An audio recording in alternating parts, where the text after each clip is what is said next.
अल्हम्दुलिल्लाह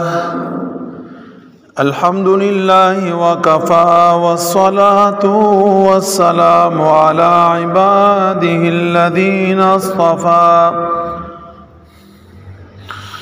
व नबीहिल मुज्तबा व अमीनिही अला वहीस्समा व अला आलिहिन नुजबा व अस्हाबिहिल अत्क़िया व खैरुल खलाइक़ बअदल अंबिया। अम्मा बअदु फ़अऊज़ु बिल्लाहि मिनश शैतानिर रजीम। बिस्मिल्लाहिर रहमानिर रहीम। वलक़द आतैना लुक़मानल हिकमत अन इश्कुर लिल्लाह वमन यश्कुर फ़इन्नमा यश्कुरु लिनफ़्सिहि वमन कफ़र फ़इन्नल्लाह गनिय्युन हमीद। क़ाल नबी सल्लल्लाहु अलैहि वसल्लम मन रआ मिनकुम मुनकरन फ़ल्युग़य्यिरहु बियदिही औ कमा क़ाल अलैहि अस्सलातु वस्सलाम। आमन्तु बिल्लाहि सदक़ल्लाहु मौलानल अज़ीम व सदक़ रसूलुहुन नबियुल करीम व नहनु अला ज़ालिका लमिनश शाहिदीन वश्शाकिरीन वल्हम्दुलिल्लाहि रब्बिल आलमीन। अल्लाहुम्मा सल्लि अला मुहम्मदिन व अला आलि मुहम्मद कमा सल्लैता अला इब्राहीम व अला आलि इब्राहीम इन्नका हमीदुम मजीद। अल्लाहुम्मा बारिक अला मुहम्मदिन व अला आलि मुहम्मद कमा बारकता अला इब्राहीम व अला आलि इब्राहीम इन्नका हमीदुम मजीद। मेरे मुहतरम व मुकर्रम प्यारे भाइयों, दोस्तों और बुज़ुर्गों और मेरी प्यारी माँ और बहनों, कुरान करीम ने हमें बड़ी अच्छी तरीके और सलीके बताए। नबी अकरम सल्लल्लाहु अलैहि वसल्लम ने हमें वो तरीके ऐसे आसान अंदाज से समझाए कि जिसके ऊपर अमल करने की सूरत में हमारे तमाम के तमाम मुश्किलात दूर हो सकते। नबी अकरम सल्लल्लाहु अलैहि वसल्लम का इरशाद मुबारका है कि जब आप किसी मुनकर चीज़ को देखे, नापसंदीदा चीज़ को देखे और आपके अंदर क़ुव्वत और ताकत हो, तो सबसे पहले तो आप अपने हाथ से उसको रोके, मना करें, कंट्रोल करें। फ़इन लम तस्तति' फ़बिलिसानिही, अगर इसकी भी ताकत नहीं है तो ज़बान से कंट्रोल करें। फ़इन लम तस्तति' फ़बिक़ल्बिही व ज़ालिका अज़ाफ़ुल ईमान, और अगर इसकी भी ताकत नहीं है तो फिर दिल में बुरा जाने, ये ईमान का आखिरी दर्जा है, ये कमज़ोर ईमान की अलामत है। हमने इस हदीस का एक अलग माना ही समझ लिया है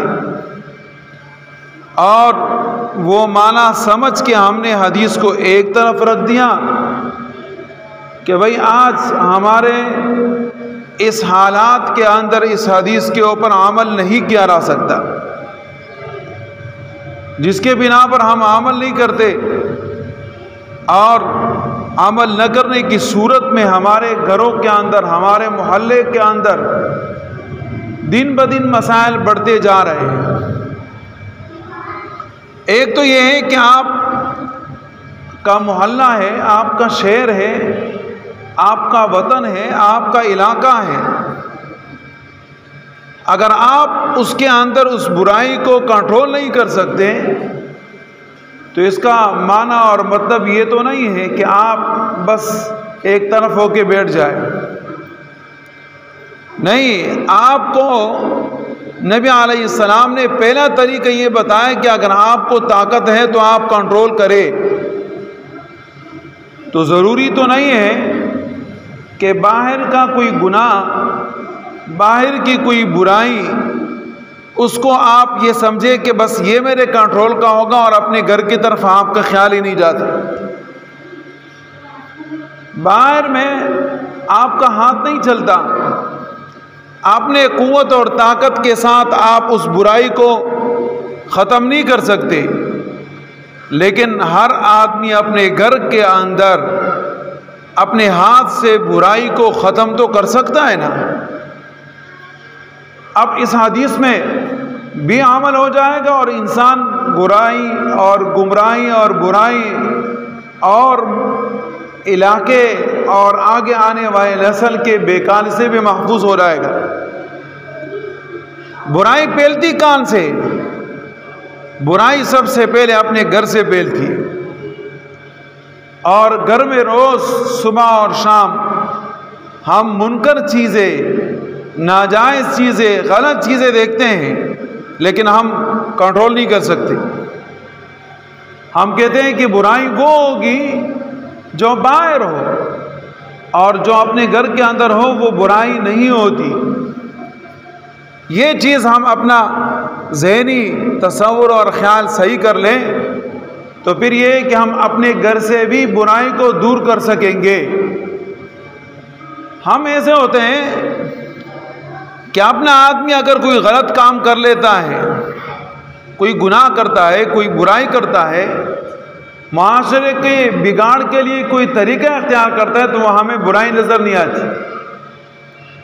और बाहर वाली बुराई हमें बुराई नज़र आती है। इसलिए हमारा ज़हन क्या होता है, यार हालात ख़राब है, मोहल्ला ख़राब है, इलाका ख़राब है, शहर ख़राब है, हम कुछ कर भी नहीं सकते, बेबस है, कुछ कहेंगे तो हमें उठा लेंगे, हमारे लिए ये मसला होगा, हमारे लिए ये परेशानी होगी।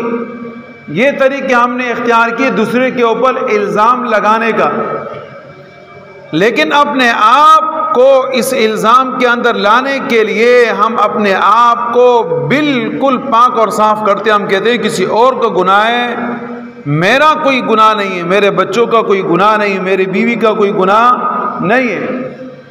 इससे जनाब वो बुराई हमारे घर से निकल जाती, और जब बच्चे फिर अपनी जवानी तक पहुंच जाते, फिर बच्चे मानने के लिए तैयार नहीं होते।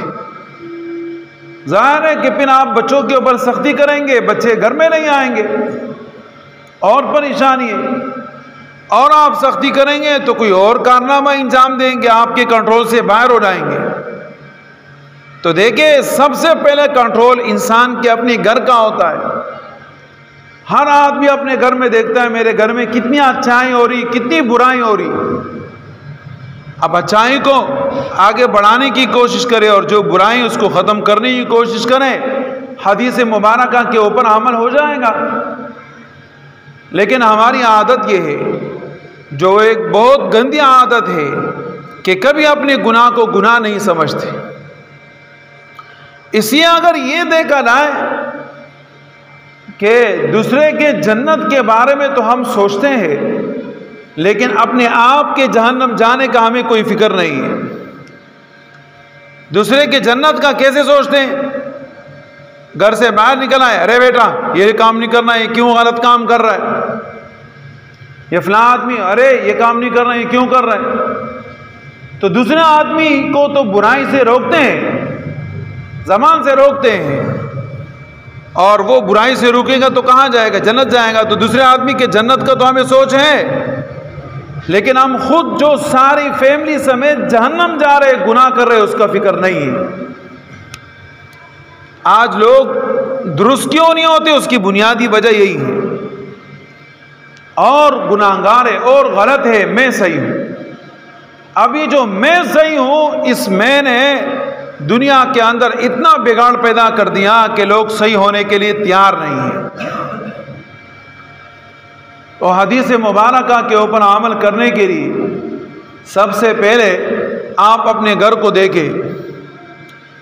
आपने देखा होगा आपके मोहल्ले के अंदर ऐसे कितने घर हैं कि जिनके बच्चे कंट्रोल के अंदर हैं, नशे तमाशे नहीं कर रहे, गुनाह नहीं कर रहे, चोरी नहीं कर रहे, बहुत सारे गलत काम नहीं कर रहे।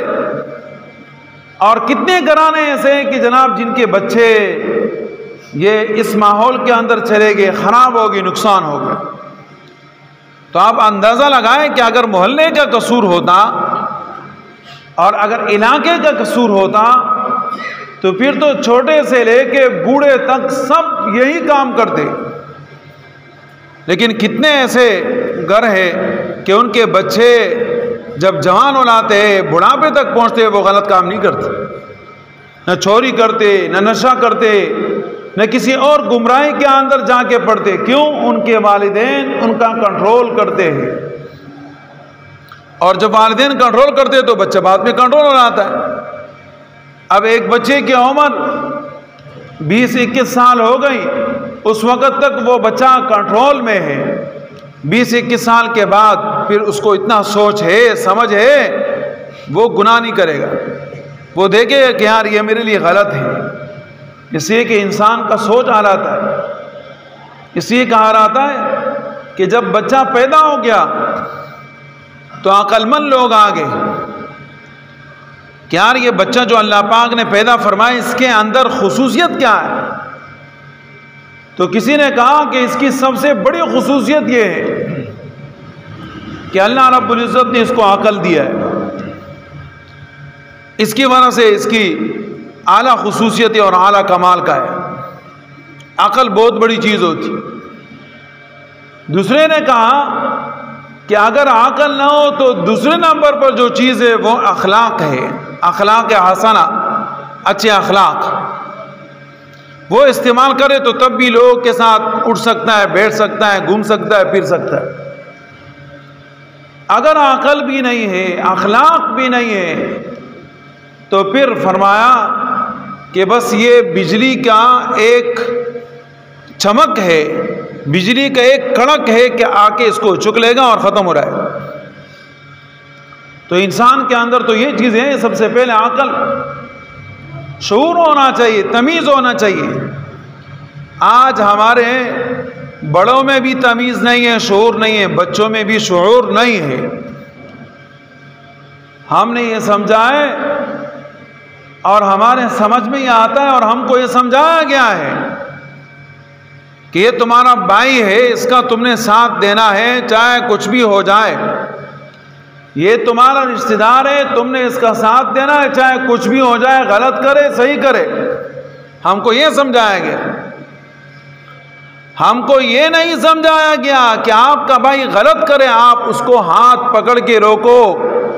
यहां तो आपके लिए कोई मसला नहीं है, फिर क्यों नहीं रोकते हो? सबसे पहले अपने भाई को रोको। क्यों गलत काम कर रहे हो भाई?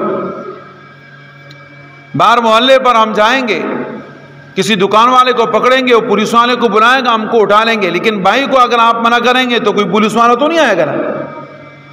तो यहां के लिए हमारा अकल इस्तेमाल नहीं हो रहा, इसलिए कि हमारे ज़हन को एक उल्टे चीज की तरफ चलाया गया है, एक तआस्सुब की तरफ चलाया गया है, खानदानी दुश्मनी की तरफ चलाया गया है, जिसकी बिना पर आज हम मार खा रहे हैं और दिन ब दिन पिस रहे हैं, तबाह और बर्बाद हो रहे हैं।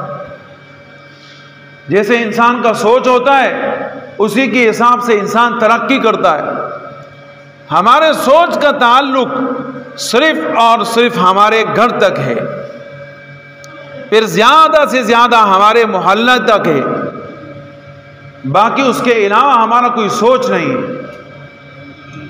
अब एक आदमी अपने घर में रहता है, बाहर निकलता नहीं, उसको क्या पता? कुछ पता ही नहीं, उसका ज़हन घर में बंद है। एक आदमी मोहल्ले में घूमता फिरता है, उसका ज़हन सिर्फ और सिर्फ मोहल्ले में है, बस को यही नजर आ रहा है फलां अच्छा कर रहा है, फलां बुरा कर रहा है, फलां ये कर रहा है, फलां वो कर रहा है, फलां ये कर रहा है, फलां वो कर रहा है, सब उसको यही नजर आ रहा है। एक आदमी उसका चक्कर लगता है पूरी कराची में, तो उसका ज़हन पूरे कराची में घूमता है, यार फलां इलाका अच्छा है, फलां ख़राब है, फलां ये कारोबार होता है, फलां ये होता है, फलां के लोग ऐसे अच्छे हैं, फलां के लोग ये ख़राब है। और अगर कोई आदमी दुनिया का सफ़र करता है तो फिर उसका ज़हन बड़ा वसी होता है। वो कहता है कि यार ये हम पता नहीं किस गन के अंदर पड़े हुए हैं, किस बदअखलाक़ी के अंदर, बदतमीज़ी के अंदर पड़े हुए हैं। दुनिया तो ये जो हमने देखा। इसलिए अल्लाह रब्बुल इज़्ज़त फरमाते कुल सीरू फिल अर्द फंजुरू, आप दुनिया में चले फिरे, आप अंदाज़ा लगाओ, अकल तोड़ाओ, बेअक्लो क्या बेवकूफ़ बन के अपने घर के अंदर रहे हो, बस दुश्मनी भाई से करनी है, पड़ोसी से करनी है, मोहल्ले वाले से करनी है, किसी को ऊपर करना है, किसी को नीचे करना है, और जनाब बीवी अपने शोहर के कान में मुंह लगा के बैठ जाए, ये तुम्हारे रिश्तेदार, ये इसी के अंदर हम पड़े, तरक्की कहाँ से होगी। इन चीज़ों से आप निकले। अगर आपको कोई आदमी सही बात बताता है उसके ऊपर अमल करें। अगर कोई आदमी आपको गलत बात बताता है तो फिर ये कि वो बात आप अपने कान से निकालें, उसके ऊपर अमल न करें। ये लोग फसाद करते हैं। एक मरतबा मुशरिकीन बल्कि मुनाफिकीन नबी अकरम सल्लल्लाहु अलैहि वसल्लम के साथ ग़ज़वे तबूक के सफ़र पे जा रहे थे। तो मुनाफिक आदमी तो मुनाफिक होता है, वो तो सामने आएगा, आपको बोलेगा बस आप बहुत अच्छे हो और आपसे मिलने की बड़ी ख्वाहिश थी और आप मुझे बहुत पसंद हो, और जनाब पीछे से आपके पाँव काटता रहेगा, आपके लिए मसाइल बनाता रहेगा, परेशानियां बनाता रहेगा, जितनी उसकी ताकत है वो करता रहेगा। ये मुनाफिक होता है। और यहाँ से नहीं है, ये ज़माने से चलता हुआ आ रहा है। नबी अकरम सल्लल्लाहु अलैहि वसल्लम के ज़माना मुबारका में मदीना मुनव्वरा के अंदर 300 मुनाफिकीन मर्दे और 170 मुनाफिक औरतें थी। और ये जो मुनाफिक औरतें होती हैं ना, इनका भी बड़ा रूल होता है, बड़ा किरदार होता है। वो एक घर से दूसरे घर, दूसरे से तीसरे घर, चौथे घर, ये मुनाफिकत फैलाते रहते हैं, अपने लिए आखिरत को खराब करते रहते। तो ग़ज़वा तबूक में एक लंबा सफ़र था, नबी अलैहिस्सलाम जा रहे थे, साथ में मुनाफिकीन भी थे। अब वो जो मुनाफिकीन थे तो वो रास्ते पे मुसलमानों के साथ जा रहे हैं, लेकिन जाहिर है कि उन्होंने मुनाफिकत तो दिखानी है ना, तो नबी अलैहिस्सलाम के ख़िलाफ़ शैतानत भी कर रहे थे, मुसलमानों को वरगला रहे थे। जैसे कि लोगों की आदत होती, उनको पता चल जाता है कि भाई फलां आदमी किसी के साथ मिलता है, उठता है, बैठता है, सलाम करता है मुगले से, उसके पीछे पड़ जाते कि ताकि इसके साथ उसका ताल्लुक़ ख़त्म हो रहा है। यह मुनाफिकीन का अहम किरदार होता है, ताकि उसको कटाए, उसके अपने साथ मिलाए। अरे भाई उसे तुमने कटाया, अपने साथ मिलाया, कौन सा तू आसमान में पहुंचेगा, क्या चीज़ है तू, कुछ भी नहीं। तो मुनाफिकीन नबी अलैहिस्सलाम के साथ जा रहे हैं और नबी अलैहिस्सलाम की मुखालिफत कर रहे हैं और सहाबा को भी अपने साथ मिला रहे। तो किसी सहाबी ने कहा, अरे बेवकूफ़ों, तुम लोग को इतना अकल नहीं है कि तुम लोग नबी अलैहिस्सलाम के खिलाफ बातें कर रहे हो, और नबी अलैहिस्सलाम तक अगर ये बातें कोई पहुंचाए तो तुम लोग का फिर क्या हाल होगा, फिर तुम लोग का हाल बहुत बुरा होगा। इसलिए कि पैगंबर अलैहिस्सलाम के साथ एक जलील क़द्र सहाबी तो है, वो हज़रत उमर रज़ी अल्लाह तआला अन्हु है, वो तो तुम लोग का ऐसी का तैसी कर देगा। तो इन मुनाफिकीन ने कहा कि कुल हुआ उज़ुन, वो पैगंबर तो कान है, नौज़ुबिल्लाह, कोई भी बात उसको पहुंच जाती, हमने मुंह से निकाली नहीं होगी उस तक पहुंच जाती। पैगंबर अलैहिस्सलाम के मुतालिक, हमारे प्यारे नबी अलैहिस्सलाम के मुतालिक किस तरीके से अल्फाज इस्तेमाल किए। तो जो मुनाफिक होते हैं वो किसी का नहीं होता, न पैगंबर का होता है, न खुदा का होता है, न रसूल का होता है, ना अच्छे लोगों का होता है, बस उसके ज़मीर के अंदर फसाद है, वो यही करता रहता है। अब जनाब उसने क्या किया, इस तरीके से अल्फाज बोले और फिर ये कहा कि अगर हमारी बातें उस तक पहुंच गई तो फिर जनाब जो है वो उसके ऊपर यकीन कर लेगा, फिर हम लोग चले जाएंगे, हम बोलेंगे हमने इस तरीके से बात नहीं कही तो लिहाजा हमारी बात भी कबूल कर लेंगे। तो इस पैगंबर के अंदर दोनों क्वालिटी है, नाउजुबिल्लाह। बात भी पहुंच जाती है, हम बोलेंगे हमने नहीं बोला तो कहेगा कोई बात नहीं, चलो माफ़ कर देंगे। तो अगर हमारी बात पहुंच गई तो हम इस तरीके से कह देंगे, वो पैगंबर अलैहिस्सलातु वस्सलाम हमें माफ़ कर देंगे। अल्लाह रब्बुल इज़्ज़त ने कुरान करीम की आयत नाजिल फरमाई, कुल हुवा उदुन खैरिल लकुम। पैगंबर अलैहिस्सलातु वस्सलाम कान है, बात सुनते हैं, लेकिन खैर की बात सुनते हैं, शर की बात नहीं सुनते। और तुम लोग शर की बात सुनते हो, शर की बात करते हो, शर की बात फैलाते हो। नबी अकरम सल्लल्लाहु अलैहि वसल्लम जो बातें करते थे, सुनते थे, वो खैर की करते थे कि यार जुम्मे की नमाज है, फला आदमी आज जुम्मे की नमाज में नहीं है, खैर तो है, क्यों नहीं आए, क्या मसला उसको पेश आया। इसी तरह खैर की बातें नबी अलैहिस्सलाम पूछते थे और सुनते थे। तो फिर कोई ये कहता कि नबी अलैहिस्सलातु वस्सलाम उस फला आदमी को ये उज़्र पेश आया था, इस तरह नबी अलैहिस्सलातु वस्सलाम सहाबाए कराम से बातें किया करते थे। नबी अलैहिस्सलाम इस तरह बातें नहीं किया करते थे, इस तरह बातें नहीं किया करते थे कि जनाब फला आदमी के साथ ये कुछ होना चाहिए और उसका रास्ता रोकना चाहिए। नाउज़ुबिल्लाह, पैगंबर अलैहिस्सलातु वस्सलाम वमा अर्सलनाका इल्ला रहमतल लिल आलमीन, पूरे कायनात के लिए रहमत बनाकर अल्लाह ने भेजा। नबी अकरम सल्लल्लाहु अलैहि वसल्लम का सबसे बड़ा दुश्मन मुनाफिक अब्दुल्ला इब्ने उबई रईसुल मुनाफिकीन उसको कहा जाता है, मुसलमानों के सफ में शामिल था, ज़ाहिरी तौर पर मुसलमान हुआ था। नबी अकरम सल्लल्लाहु अलैहि वसल्लम के सामने उसकी मुनाफिकत बिल्कुल ज़ाहिर हो चुकी थी। और अजीब बात है कि कोई आदमी मुनाफिकत करता है ना, कोई समझता है कि ये छुपा रहेगा, छुपता नहीं है, ज़ाहिर हो जाता है। तो जब उसके इंतकाल का वक़्त आया, नबी अकरम सल्लल्लाहु अलैहि वसल्लम उसके जनाजे के लिए आगे बढ़ गए। हालांकि उसको कत्ल करना चाहिए था, कत्ल करना उसका वाजिब था, लेकिन नबी अकरम सल्लल्लाहु अलैहि वसल्लम ने बावजूद उसके मुनाफिकत के ज़ाहिर होने के कुछ भी नहीं कहा। ऐसे रहमतुल लिल आलमीन है हमारे पैगंबर अलैहिस्सलाम, जानने के बावजूद छोड़ दी। और फिर जब जनाजे के लिए आगे बढ़े, हज़रत उमर रज़ी अल्लाह ताला ने फरमाया, अल्लाह के रसूल ये तो मुनाफिक है, इसकी जनाजा आप पढ़ा रहे हो। नबी अलैहिस्सलातु वस्सलाम ने जनाजा पढ़ाया। जनाजा पढ़ाने के बाद फिर अल्लाह रब्बुल इज़्ज़त ने फरमाया, वला तुसल्ली अला अहदिम मिनहुम माता अबदन वला तकुम अला कब्री। आज के बाद किसी मुनाफिक का जनाजा आपने नहीं पढ़ाना है, उसके कब्र के पास जाके दफन और उसके ऊपर मिट्टी डालने और उसकी ज़ियारत का इंतज़ाम नहीं करना है आपने, ताकि लोगों को पता चल जाए कि ये लोगों में फसादी आदमी है। नबी अकरम सल्लल्लाहु अलैहि वसल्लम ऐसे रहमतुल लिल आलमीन है, लेकिन अपने घर में ऐसा कंट्रोल कि जनाब उसकी कोई मिसाल नहीं मिलती।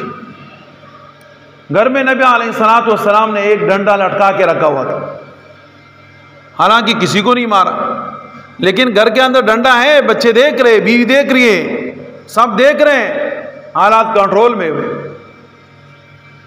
गलत बात करेंगे तो भाई क्यों है गलत बात बोली, आपको इस तरह बात नहीं कहनी चाहिए थी, फौरन डांटते पकड़ते थे। अब उस पकड़ की वजह से वो मिसाल बन गई कि जनाब वो सहाबा कराम दुनिया में पहले, और उनको देख के लोग मुसलमान होते थे, उनके किरदार, उनके अखलाक, उनके तरीक़ों को। एक मरतबा नबी अलैहिस्सलातु वस्सलाम बैठे हुए थे कि एक मुशरिक आए, नबी अलैहिस्सलातु वस्सलाम को फरमाने लगे अस्सलामु अलैकुम। कोई आता है तो कहते हैं अस्सलामु अलैकुम ना, इसका माना होता है अल्लाह पाक तुम्हारे ऊपर सलामती करे, अल्लाह पाक का नाम तुम्हारे ऊपर हो। लेकिन अस्सलामु अलैकुम का माना क्या है कि आपके लिए हलाकत हो, अल्फाज तब्दील कर दिए, आखिर में मीम लेकर आए और लाम को ख़त्म कर दिया, सलामती नहीं साम अलैक यानी हलाकत हो आपके लिए। हज़रत आयशा सिद्दीक़ा रज़ी अल्लाह ताला अन्हा बैठी भी थी तो जहाँ में उसको कहने लगी लानतुल्लाह है, तुम्हारे ऊपर भी हो और अल्लाह की लानत भी हो, हलाकत तुम्हारे ऊपर हो और तुम्हारे ऊपर अल्लाह पाक की लानत भी हो। नबी अलैहिस्सलाम ने फ़ौरन डांटा, आपने वलानतुल्लाह क्यों फरमाया? उसने सिर्फ हलाकत की बात की, आप हलाकत के जवाब देते, बस बात ख़त्म हो जाती। तो ज़्यादा बात करने पर नबी अलैहिस्सलाम ने उनकी पकड़ फरमाई, आपको ऐसा नहीं कहना चाहिए।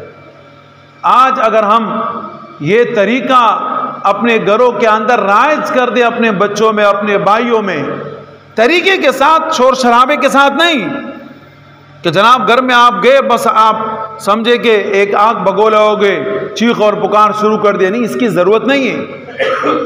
अच्छे अंदाज से आप अपने घर को चलाएं और उनको गुनाहों से, गलत कामों से रोके, तब जाके आपके बच्चे कंट्रोल रहेंगे, गुनाहों से भी बचेंगे और गंदे हालात की तरफ भी नहीं जाएंगे और अपनी ज़िंदगी बड़े अच्छे सुकून के साथ गुजारते रहेंगे। आपका अदब और अखलाक भी जारी और सारी रखेंगे। लेकिन सबसे पहले बिगाड़ हमारे घरों से पैदा होता है, जो वहाँ से निकल के बाहर आ आता है और फिर जब बाहर आ आता है तो फिर वो हमारे कंट्रोल से बाहर होता है। लिहाजा सबसे पहले अपने घरों के ऊपर नज़र दौड़ाएं और अपने बच्चों को अदब, अखलाक, तरीका, ये सब चीज़ें सिखाएं। अल्लाह रब्बुल इज़्ज़त हमें अमल की तौफीक अता फरमाए।